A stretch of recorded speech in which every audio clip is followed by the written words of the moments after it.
ഇനിയുള്ള എപ്പിസോഡ് ഉണ്ടല്ലോ ഒരു സീരിയസ് എപ്പിസോഡാണത്. അപ്പം നടന്ന് പറയാന്നൊക്കെ പറയുമ്പോൾ ഒരു ബുദ്ധിമുട്ട് തന്നെ, എന്നാലും ഒരു ചേഞ്ച് അല്ലേ, ചെയ്ത് നോക്കാം നമുക്ക്. അങ്ങനെ ഞാൻ ബസ്സിലിറങ്ങി എൻ്റെ ആറാമത്തെ സൈമച്ചൻ്റെ അളിയൻ ഒരു തോമാച്ചേട്ടനുണ്ട്. അദ്ദേഹം എന്നെ വന്ന് കൂട്ടിക്കൊണ്ട് പോകുന്നതാണ് പറഞ്ഞിരുന്നത്. അപ്പോൾ അവിടെ നമ്മൾ ചെന്ന് ചേർന്നത് ഒരു ചെറിയൊരു കഫറ്റേരിയ. ഈ കഫറ്റേരിയയിലാണ് നമ്മളുടെ ഏജൻ്റ് ഉള്ളത്. അപ്പോൾ അവിടെ ചെന്നിട്ട് പിന്നെ അപ്പം അമ്മ ഒരു 5000 രൂപ നമ്മളെ ചിലവിനായിട്ടുള്ളത് കെട്ടി ഈ ലുങ്കിയിലെ അരയിലിങ്ങനെ കെട്ടി വെച്ചിരുന്നു അത്. അപ്പം അവിടെ ചെന്ന് ആ കഫറ്റേരിയൊക്കെ കാണുമ്പം നമുക്ക് വല്ലാതൊരു ഫീലിങ്സ് തോന്നും. ഇങ്ങനെ ഒരു ഇതിലേക്കാണല്ലോ വന്നു പെട്ടെന്നത്. ചെറിയൊരു കഫറ്റേരിയ ആണത്. അദ്ദേഹം ടോയ്ലറ്റ് ആകുമ്പോൾ നിറച്ച് വെള്ളമൊക്കെ നിറഞ്ഞ് വൃത്തികേടായിട്ടിരിക്കുന്നത്. പക്ഷേ അവിടെ പോയി ഞാൻ തിരിച്ചു വന്ന് 4 മണിയായപ്പോൾ തോമാച്ചേട്ടൻ വന്ന് എന്നെ കൊണ്ടുപോകാനായിട്ട് അവരുടെ ഫ്ലാറ്റിലേക്ക് കൊണ്ടുപോകാനായിട്ട് വന്നു. അപ്പോൾ ഇവിടെ പാസ്പോർട്ടും വിസയും ഇതെല്ലാം കൊടുക്കുമ്പോൾ പൈസ നോക്കുമ്പം കെട്ടിവെച്ചത് കാണുന്നില്ല.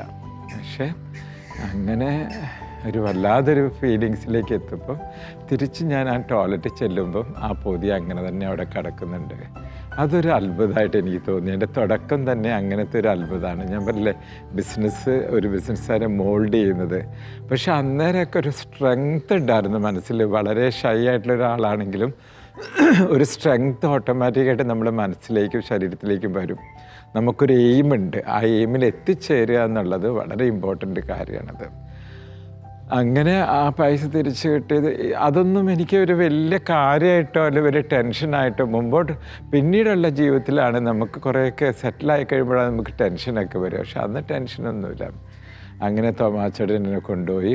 അവിടെ എനിക്ക് തോന്നുന്നു ഒരു 10 ഡേയ്സിലുണ്ടായിരുന്നു. കാരണം ഇത്രയും ദിവസം വേണം, ഇതിങ്ങനെ ഓരോ ദിവസം എമിഗ്രേഷനിൽ പോവുക, പേപ്പർ കൊടുക്കുക, അങ്ങനെ കുറേ പ്രക്രിയകളുണ്ടായിരുന്നു. ടിക്കറ്റ് എടുക്കുക, അതിനിടയ്ക്ക് എന്നെ ബോംബെ എല്ലാം നടന്ന് കാണിക്കുക.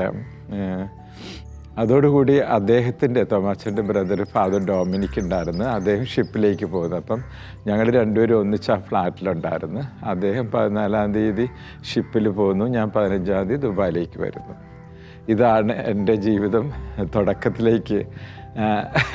തുടക്കം എന്ന് പറഞ്ഞു കഴിഞ്ഞാൽ അത് ഇപ്പോൾ ഓർക്കും ഒരു മഹാസംഭവമാണ്. അന്ന് ഒരു 10-20 വയസ്സുള്ളൊരു പയ്യനല്ലേ, എന്താ അറിയണത്? ഒന്നും അറിയില്ല. വെല്ലുമിച്ചിയുടെ അതിൽ നിന്ന് ഇങ്ങോട്ട് കയറുന്നു, ദുബായിലേക്ക് പോകുന്നു, ഒരു ആകാംക്ഷ, അത്രയേ ഉള്ളൂ അന്നൊക്കെ.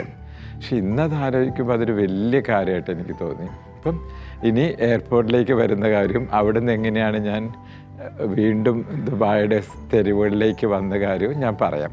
അതുവരെ മാസലാം, ബൈ.